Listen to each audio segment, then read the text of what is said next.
Hello everyone, welcome back to Ivara Academy, and I would like to start the class by wishing you all a very happy Rath Yatra. And today we are back again. We are going to cover from where we left. This is Amrita, and today we will be talking about Eastern, that is Indian viewpoint on education. So let's continue. First, what I would like to share with you is that we have Indian philosophers who looked at education in a traditional sense, and they did not just think of education as something about getting a job or earning money. Rather, it was about understanding human beings' true potential. तो वो लोग ये नहीं सोचते थे कि बच्चे मतलब पहले की बात है जब कि बच्चे कैसे जॉब करेंगे उसको पैसा कहाँ से आएगा. रादर एजुकेशन एक ऐसी चीज़ थी जिससे ह्यूमन बीइंग को बेटर बनाया जा सके और उसका ट्रू पोटेंशियल समझा जा सके.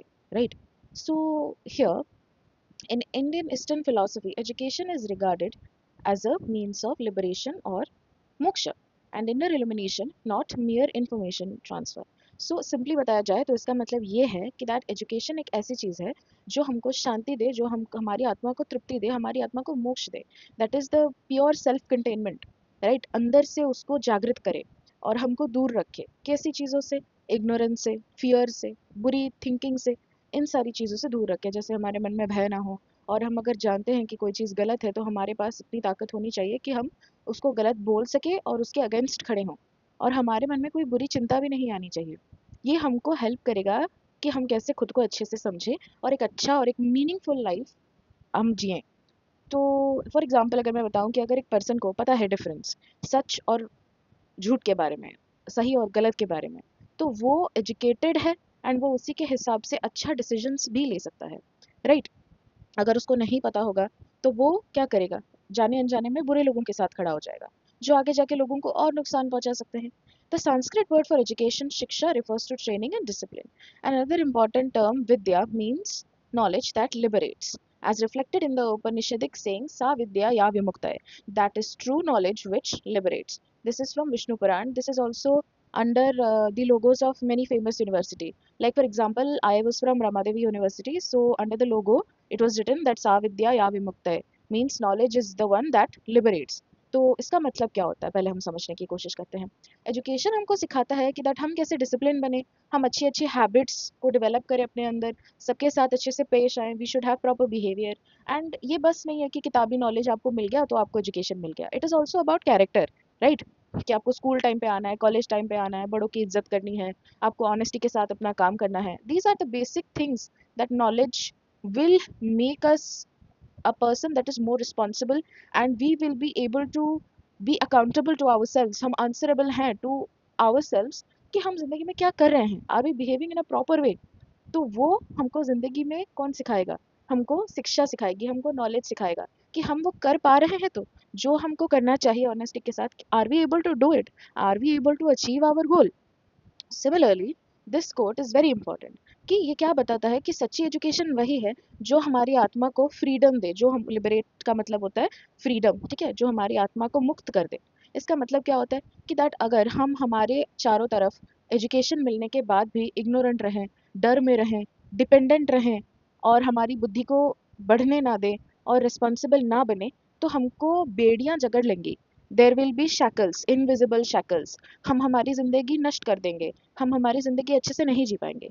इसीलिए हमको एजुकेशन के सहारे अपने आप को इग्नोरेंट ना बना के रिस्पॉन्सिबल बनाना है, वाइज बनाना है, ताकि हम एक फुलफिलिंग लाइफ जी सके और हम आराम से अपने आप पे गर्व रख के कह सके कि नहीं, मैंने जो भी काम किया है मैंने अपने सच का साथ दिया है हमेशा. No matter what, one should always believe in the principles, one should always believe in the truth, no matter what. Like right now, Sonam Wangchuk is protesting in the Jantar Mantar along with many other countless students. I have seen accounts of 13-year-old children. Along with that, there are other people who are helping students with food and उनको free medicine दे रहे हैं. सारे इंसान कुछ ना कुछ कर रहे हैं जितना उनके बस पे हो सके. People are trying to contribute financially if they are not present there physically. तो this is about our future that we are suppose to hold. So ये हमारी रिस्पॉन्सिबिलिटी बनती है that as teachers we understand what is actually happening in the system and that we stand for what is the truth and what is the right thing. तो गुरुकुल का system क्या होता है कि दैट बच्चे क्या करते थे, गुरु के साथ रहते थे, उनके साथ ही उनकी लर्निंग होती थी. और उनकी लर्निंग सिर्फ क्लासरूम में ही नहीं होती थी, लर्निंग उनके क्लासरूम के बाहर भी होती थी. कैसे बाहर होती थी? बच्चे क्या करते थे, अपने पढ़ाई के साथ साथ लोगों को हेल्प करते थे, डे टू डे एक्टिविटीज़ सारी जैसे करते थे। और मतलब जैसे वो वहाँ पे खुद से कुकिंग करते थे, उनको फार्मिंग करना सिखाया जाता था उधर, वहाँ पे बच्चे करते भी थे। एंड उसके साथ साथ स्क्रिप्चर्स पढ़ते थे, धनुर्विद्या सीखते थे, बहुत सारी चीज़ें वहाँ पे होती थी। उसके साथ साथ क्या है, गुरु शिष्य relationship, that is the teacher and student और teacher and disciples relationship. So basically वो एक बहुत ही इंपॉर्टेंट चीज़ है when we talk about our eastern point of view, because it is not very like outside of India it is not very prevalent, like बाहर की जगह में यानी वेस्टर्न एरियाज आई मीन, तो वहाँ पे वैसा नहीं होता था। लेकिन इंडिया में गुरु शिष्य relationship is one of the very important thing, because हमारे यहाँ पे गुरु को भगवान का दर्जा दिया जाता है। ऑल राइट, तो इंडियन एजुकेशन सिस्टम खाली बच्चों का ऐसा प्रॉपर बुकिश नॉलेज पे डिपेंड नहीं करता था। वो बच्चों को डिसिप्लिन के साथ साथ डे टू डे एक्टिविटीज़ में कैसे सर्वाइव किया जाए, सारी लाइफ के वैल्यूज़ उनको सिखाता था। और उनका काम था कि वो करते करते सीखें, और उनका साथ वो जो पढ़ाया जा रहा है उनको अपनी लाइफ में वो यूज़ करें। उनका मानना था कि हमारे चारों तरफ हर चीज़ में कोई ना कोई पावर होती है कि वो हमको कुछ ना कुछ अच्छा चीज़ सिखा पाए। तो वही चीज़ सीखना इज़ द काम ऑफ अ शिष्य, एंड वो चीज़ सिखाना, बच्चों को हेल्प करना कि वो चीज़ देख पाए, इज़ द वर्क ऑफ ए गुरु। तो इक्वल इंपॉर्टेंस दिया जाता था स्टडीज़ के साथ साथ डिसिप्लिन को, वैल्यूज़ को, सर्विस को, सारी चीज़ को इक्वली चीज़ दिया जाता था। एंड बहुत सारे ऐसे एग्जाम्पल्स आपने देखे होंगे मूवीज़ में, टीवी शोज़ में, कि बच्चे गुरुकुल में करते क्या थे।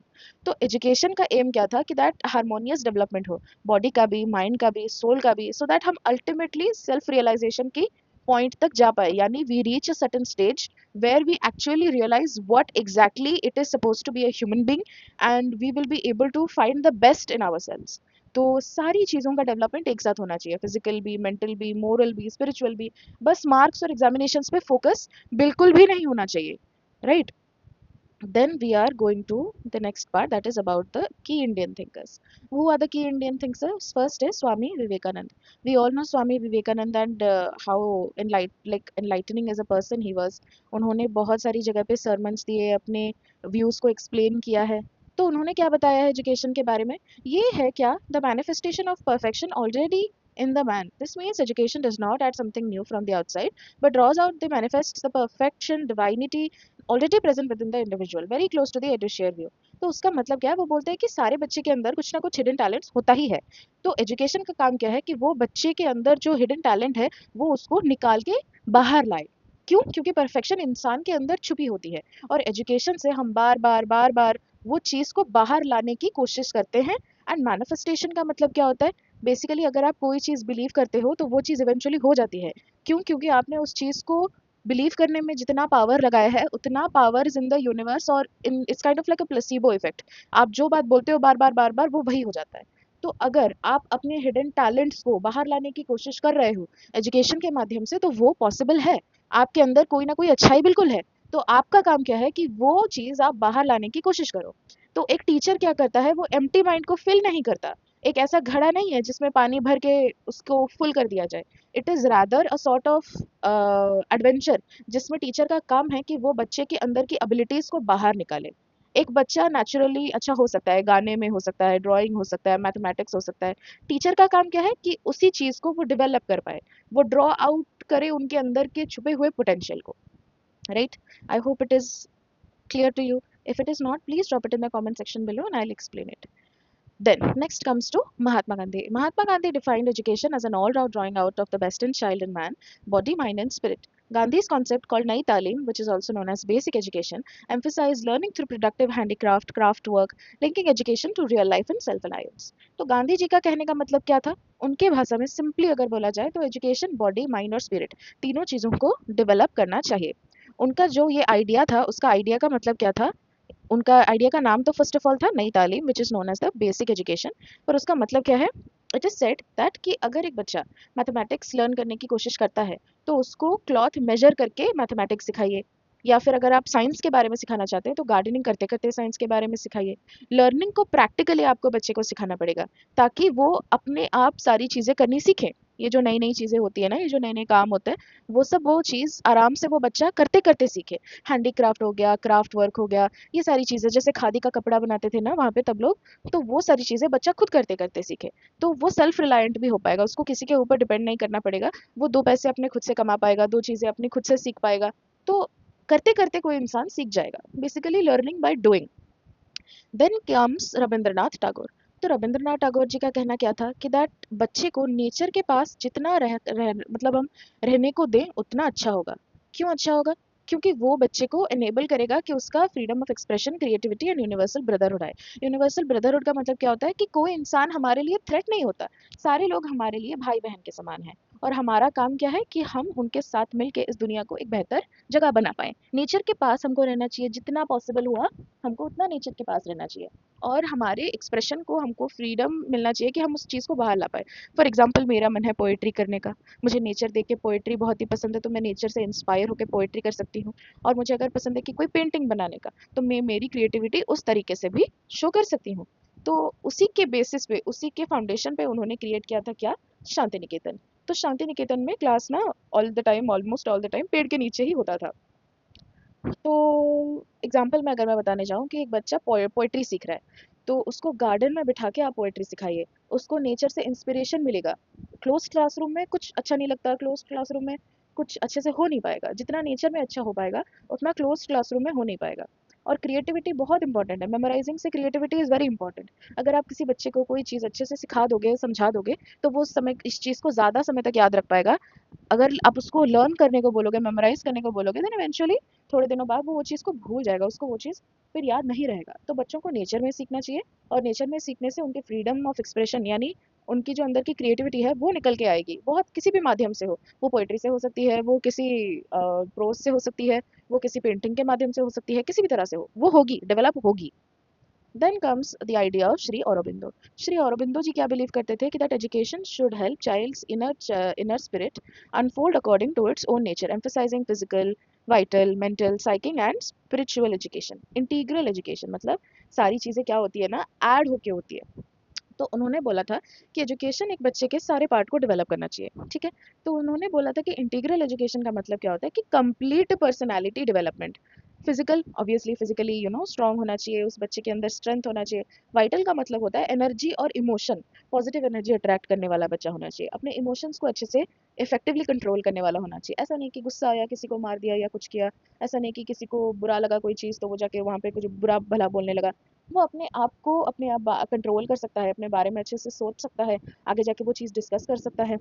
मेंटल एंड साइकिक का related, mental is related to the reasoning, thinking, वो सब। साइकिक का मतलब होता है इनर सेल्फ। इनर सेल्फ के साथ आप कितने शांति में हो।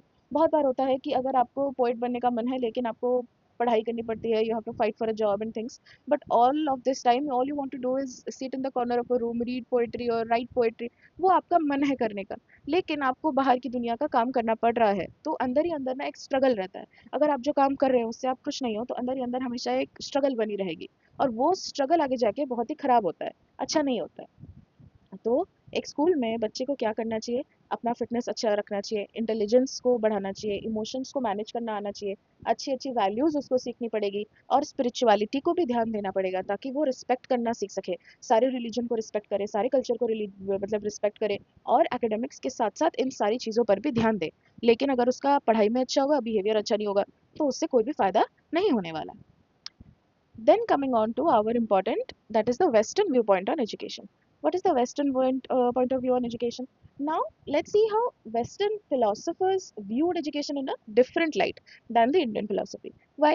Because Indian philosophy focuses more on self-realization, spirituality, इन सारी चीज़ों पे बिलीव करता है। लेकिन वेस्टर्न थिंकर्स क्या बिलीव करते थे कि दैट इंडिविजुअल्स को डेवलप करना चाहिए सक्सेसफुली खुद को, सो दैट कि वो सोसाइटी में भी कंट्रीब्यूट कर सके। कैसे? In the Western education, education is viewed more in terms of development of the individual for effective living in the society, though ideas evolved over centuries. From ancient Greek ideals of harmonious personality development to modern scientific slash pragmatic views. देखते हैं what is it about. Basically वो ऊपर वहाँ पे ये चीज़ बोल रहे हैं कि दैट एक अंदर का एक इंसान का खुद का स्ट्रेंथ बढ़ाना, खुद का नॉलेज बढ़ाना, खुद को डेवलप करना, एंड फिर सोसाइटी को इफेक्टिवली सर्व करना, सोसाइटी में कुछ काम आना, is basically what is education. And हम देखेंगे कि दैट ग्रीक आइडियल से लेके आज तक कैसे डिफरेंसेस हैं, क्या है। तो first starting with one of the most important Greek philosophers is we have Socrates, जिनको सुकरात भी बोलते हैं। तो सोक्रेटिस का कहना क्या था? Education is bringing out of the individuals validity which are latent in the mind of every man. Latent का मतलब होता है हिडन, विच इज छुपा हुआ। तो वो क्या बोलते हैं कि दैट एजुकेशन का काम क्या है कि वो अपने इंसान मतलब कोई भी इंसान उसके अंदर छुपी हुई काबिलियत को वो बाहर निकाल सके, right. Latent in the mind of every man का मतलब होता है जो हर इंसान के दिमाग के अंदर छुपा हुआ है। तो वो आइडियाज को निकालना उनका काम है। किसका काम है? एजुकेशन का काम है कि एक इंसान के दिमाग के अंदर जो भी आइडियाज सब छुपे हुए हैं वो उनको बाहर निकालना होता है। Socrates used the method of questioning, which is called as the Socratic method, to draw out the knowledge already present in the learner. Again, reflecting Adducier. तो Adducier हमने लास्ट क्लास में डिस्कस करा था. You can also check in my playlist. सारी perspectives in education का सबका playlist मैं बना दूंगी, आप वहाँ से आपको मिल जाएगा. This is a part 2.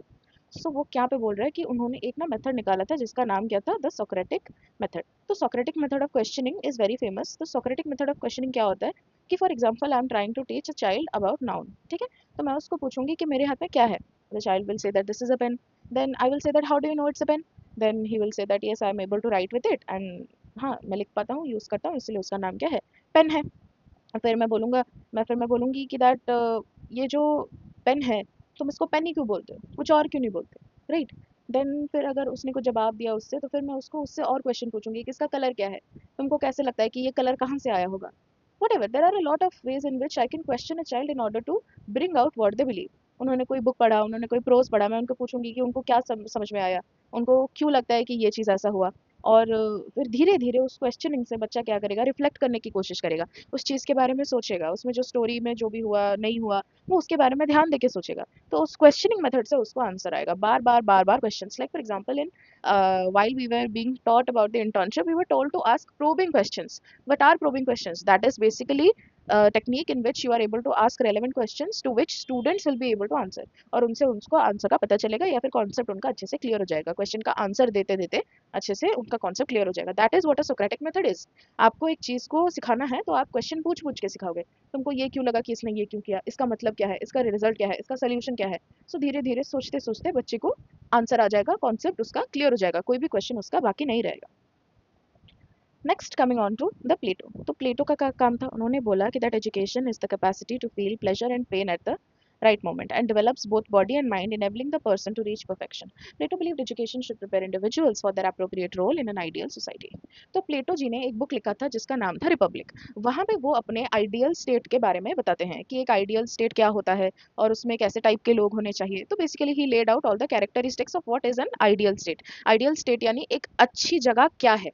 एक अच्छी स्टेट यानी it is not about one state. Basically एक जगह कैसी होनी चाहिए, राइट. उसमें वहाँ पे लोग कैसे होने चाहिए, वहाँ पे गवर्नमेंट कैसी होनी चाहिए, गवर्नमेंट का क्या काम है कि वो जगह अच्छा हो पाए. Basically about that it is very important part of politics, very important part of literature.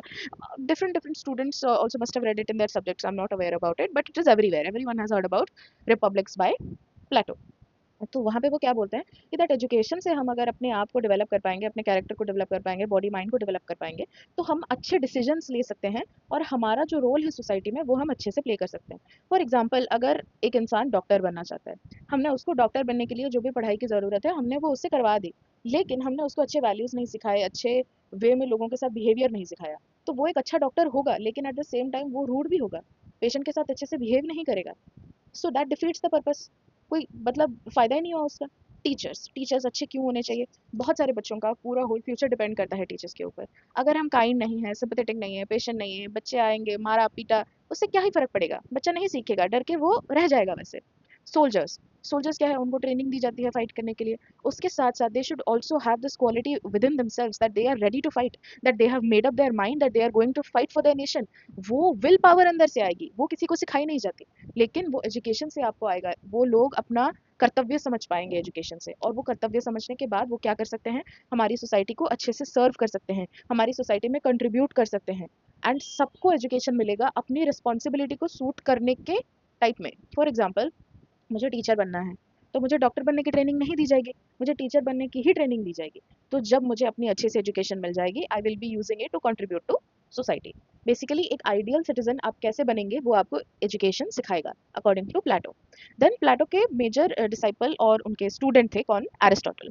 तो एरिस्टोटल यहाँ पे क्या बोलते हैं कि education means the creation of a sound mind in a sound body, aiming to develop reasoning power and virtue so the individual can achieve happiness, eudaimonia and live a good life.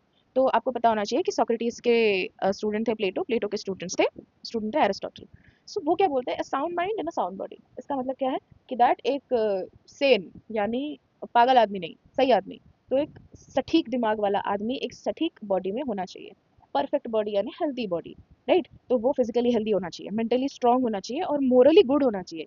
Like for example, एक बच्चे को अच्छा पढ़ने के साथ साथ exercise करना चाहिए रेगुलरली, अच्छे से बिहेव करना चाहिए, ऑनेस्टली बिहेव करना चाहिए। मोरली गुड का मतलब क्या होता है? उसको सही गलत के अंदर का अंतर पता है और वो सही ही चूज करता है। फिर उसके बाद इट्स बेसिकली शोज दैट कि सारी चीज़ों के अंदर क्या balanced development is very necessary between all three of them. मतलब साउंड माइंड और sound body, proper balance maintain होना चाहिए।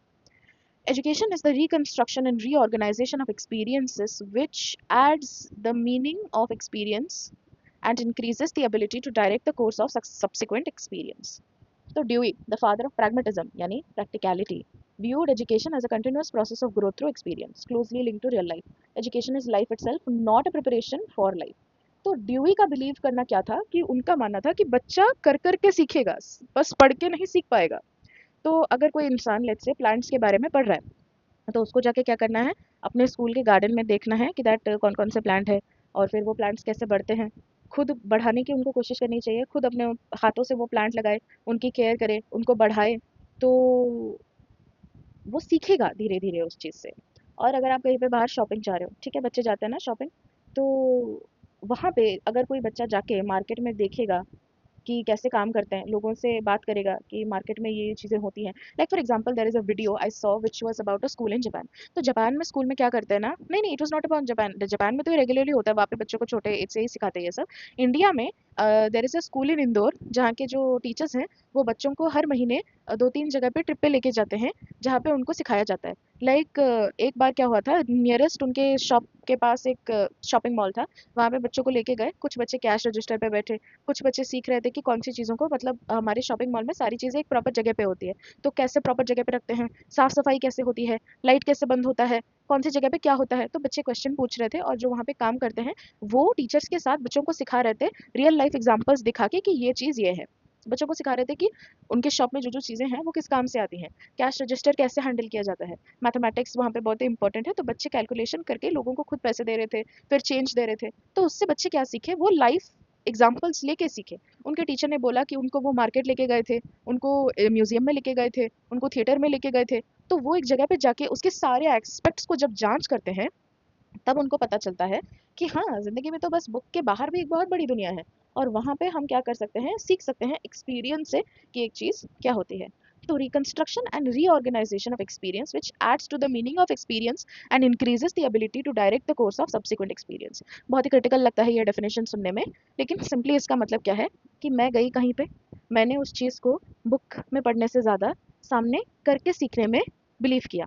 तो मैं एक शॉप पे गई, वहाँ पे I sat at the cash register and वहाँ पे मैंने लोगों को पैसे दिए, उनकी जो चीज़ें पैक करी जैसे करते हैं शॉप में, और मैंने वो सब करके खुद से सीखा।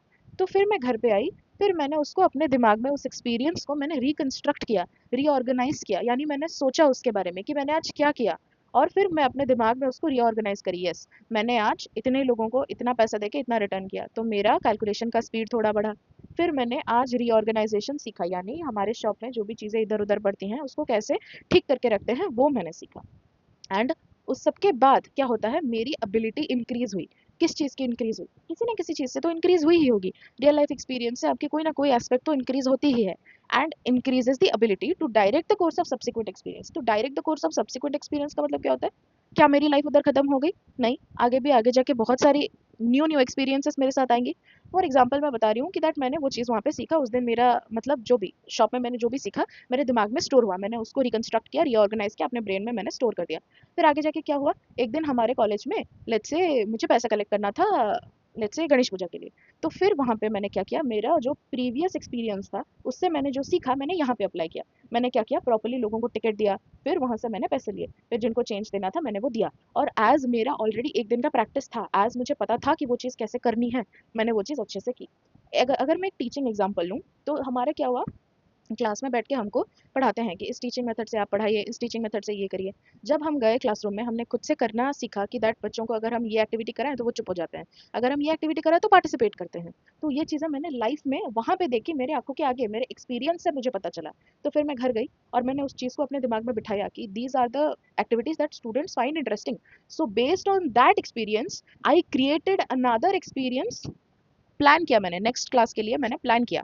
तो सब्सिक्वेंट मतलब उसके बाद, तो फिर मैं क्लास पे गई एंड वहाँ पे क्लास पे जाने के बाद मैंने नया टेक्निक अप्लाई किया, नई एक्टिविटीज़ करवाई जिसमें बच्चों को मज़ा आया।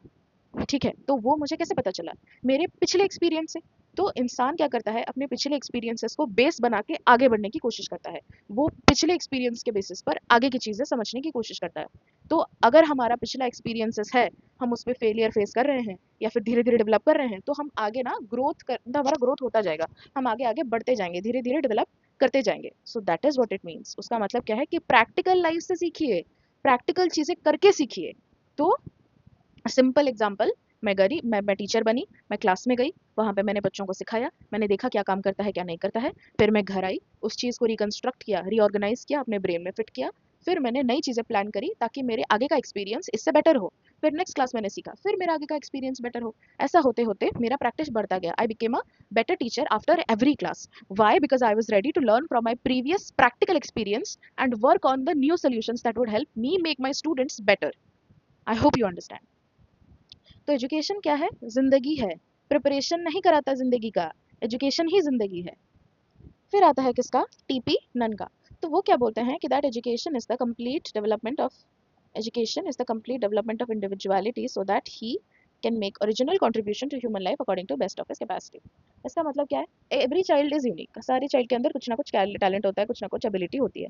तो एक इंसान साइंटिस्ट बनता है, एक इंसान आर्टिस्ट बनता है, बोथ आर सक्सेसफुल। हमको बच्चे की इंडिविजुअलिटी के ऊपर विश्वास रखना चाहिए कि उसको क्या करना पसंद है। उसको जो भी करना पसंद हो, जब तक वो अपने मन की कर रहा है वो ठीक ही कर रहा है, और उसका उसके मन का करना इज़ वेरी इंपॉर्टेंट। वो अपने खुद के अंदर की छुपी हुई एबिलिटीज़ को आगे डेवलप करे। ये हमारा काम है कि हम उसको हेल्प करें कि वो चीज़ कर पाए, ना कि उसको जो करना चाहता है वो उसको करने से रोके।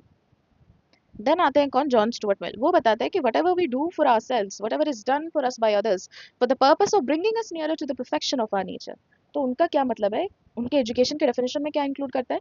What we learn ourselves, जो हम खुद सीखते हैं, और वट अदर्स टीचर्स, जो हमको कोई बाहर का आदमी सिखाता है। वो दोनों चीज़ें हमको एक बेटर इंसान बनाता है। एग्जाम्पल से बताती हूँ कि अगर हमने हमारी मम्मी से कुकिंग करना सीखा, ठीक है, तो और क्या चीज़ें हुई? हमारे स्कूल में हमको साइंस सिखाया गया। दोनों ही एजुकेशन है। जो हम खुद करते हैं, whatever we do for ourselves, and whatever is done for us by others, for the purpose of bringing us nearer to the perfection of our nature. यानी हमारे नेचर को जो हमको, नेचर यानी not प्रकृति, मतलब हमारे अंदर की कैपेबिलिटी, हमारे अंदर का स्किल। तो वो दोनों चीज़ें हमारे लिए बहुत मैटर करती है। एजुकेशन क्या है? कि जो हम खुद से करना सीखते हैं और जो हमको बाहर से सिखाया जाता है, वो दोनों चीज़ें ही एजुकेशन है, क्योंकि वो हमको हेल्प करता है ताकि हम एक बेटर इंसान बन सके। फिर जॉन स्टुअर्ट मिल के बाद वी हैव हर्बर्ट स्पेंसर।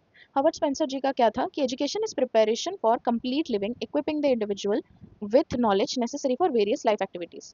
ठीक है, इंसान डे टू डे लाइफ में जो भी एक्टिविटी करता है, खाता है, पीता है, ब्रश करता है, सोता है, डेली एक्टिविटीज़ जो भी है, उन सब के लिए एक इंसान को प्रिपेयर करना इज़ एजुकेशन। हेल्थ कैसे मेंटेन करें, फैमिली की लाइफ अच्छी कैसे हो, मतलब आप कैसे पढ़ लिख के जॉब करके सबको स्टेबल करा पाओगे, करियर कैसे बिल्ड करना है, सोसाइटी में कैसे उसका पार्ट बन के जीना है, सिटीजनशिप, आप एक अच्छे सिटीजन कैसे बन सकते हो, अपने देश के तरफ आप अपना रिस्पॉन्सिबिलिटी कैसे फुलफिल कर सकते हो, वो आपको क्या सिखाएगा? कौन सिखाएगा? एजुकेशन। टेक्स्ट बुक नॉलेज नहीं, it will help you become a part of every aspect of life. हमारी ज़िंदगी में जो जो भी एस्पेक्ट होते हैं, हेल्थ हो गया, फैमिली लाइफ हो गई, करियर हो गया, सोसाइटी हो गई, सारी चीज़ों में हमको डेवलप करने में हेल्प कौन करेगा? Education. Basically it is about what? Preparation for life. Last we have Comenius. तो कोमिनियस को क्या बोलते हैं? Father of modern education. याद रखिएगा, उनको वो क्या बिलीव करते थे कि एजुकेशन बच्चे के नेचर के हिसाब से होना चाहिए, राइट? और बच्चा सेंसस से अच्छा सीखता है। हमारे सेंसस क्या है? आइदर हम सुनते हैं like 5 senses, that eyes, nose, ear, skin etcetera, जो भी हमारा सेंसस है, हम अगर उसको यूज़ करके बच्चे को सिखाएं तो वो बेटर सीखेगा। फॉर एग्जाम्पल, मैं एक फ्लावर के बारे में बच्चे को समझा रही हूँ। We all have the chapter reproduction, where we teach students about flowers and their whole process in which pollination happens and everything। तो मैं लाके बच्चे को दिखाऊंगी, एक फ्लावर दिखाऊंगी, पेटल्स, एंथर, स्टिग्मा, कौन से पार्ट में क्या है, पॉलिनेशन कैसे होता है, मैं उसको लाइव अगर दिखाऊंगी तो वो अच्छे से समझ जाएगा। फॉर एग्जाम्पल, मैं उसको समझाने चाहती हूँ related to something related to smell. For example, I want to explain student what a vicious smell is. ठीक है, तो मैं कोई भी, मतलब कोई भी पुरानी चीज़ लेके आके उसको स्मेल करा दूंगी तो वो उसको समझ में आएगा कि नहीं, ये गंदी स्मेल है। अगर मैं उसको मतलब स्मेल कराना चाहती हूँ, let's say I want to explain sweet smell, तो मैं उसको एक फ्लावर की फ्रेग्रेंस लाके स्मेल कराऊंगी, तो हाँ चलो, ये this is sweet smell, this is good, right? अगर मैं बोलूँगी कि इट इज़ डिलीशियस, डिलीशियस का मतलब क्या है, उसको चॉकलेट खाना पसंद है, तो वो चॉकलेट खा के क्या सीखेगा कि that wow this is delicious, it is very tasty. So हमको उस चीज़ों से, सेंस ऑर्गन से, एक बच्चे के सेंस ऑर्गन से सेंसेस को अपील करके उसको पढ़ाई करानी होगी, ताकि वो उसको बहुत समय तक याद रख पाए। अगर मैंने उसको डिलीशियस का वर्ड का मीनिंग बता दिया होता तो वो कुछ दिनों बाद मीनिंग भूल जाता। लेकिन मैंने उसको वो चॉकलेट खिला के याद रखाया था, तो वो याद, हाँ हाँ हाँ, मैम ने चॉकलेट दिया था ना, उन्होंने बोला था उसके बाद कि दिस इज डिलीशियस, तो इसका मतलब ये है कि चॉकलेट खाने में अच्छा लगता है, चॉकलेट इज टेस्टी। तो बच्चा ऑब्जर्व करके सीखेगा, राइट, जो भी ऑब्जर्वेशन उसका होगा वो उससे सीखेगा। He is regarded as the father of modern education and we have to develop the person through the sensory experiences. This is the table that is going to sum it all up. You can go through it. I will leave it for a little bit. It is the differentiation between the Western and Eastern viewpoint.